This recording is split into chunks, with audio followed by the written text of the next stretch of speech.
The Patriots closed their preseason in brutal fashion, suffering a lopsided 32-point defeat at the hands of the Giants.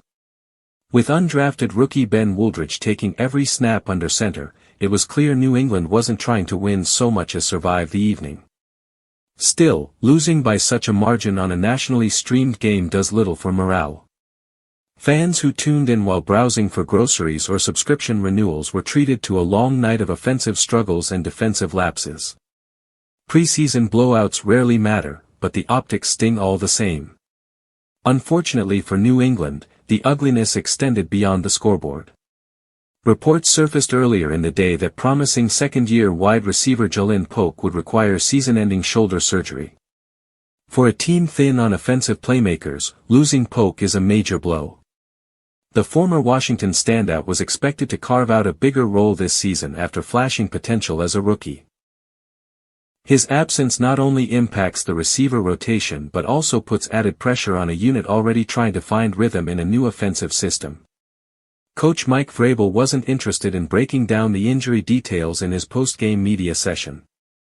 Instead, his focus turned to the manner in which the news leaked. With visible irritation, Vrabel suggested that someone within the organization, or close to it, let the information slip prematurely. Calling the source a rat, he warned that the team would track down the leak. It was an unusual but telling moment, one that underscored his intensity and unwillingness to tolerate distractions or breaches of trust. For reporters, the message was clear: questions about Polk's injury wouldn't get far, and those responsible for feeding stories might face consequences inside the building. The Patriots now turn toward the regular season facing both uncertainty and scrutiny. Their preseason offered little in the way of offensive promise, and the roster has clear depth concerns. At quarterback, the coaching staff remains invested in developing young talent, but whether that leads to stability is a different question.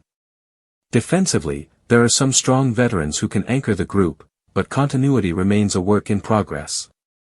Losing Polk compounds the challenges, robbing the team of a versatile young weapon. While Vrabel demands discipline and toughness, his fiery comments remind everyone that pressure is mounting. For a franchise long defined by dominance, the reality of a rebuilding phase can be jarring. The season ahead may bring more hard lessons, and New England fans must prepare for the growing pains that come with transition.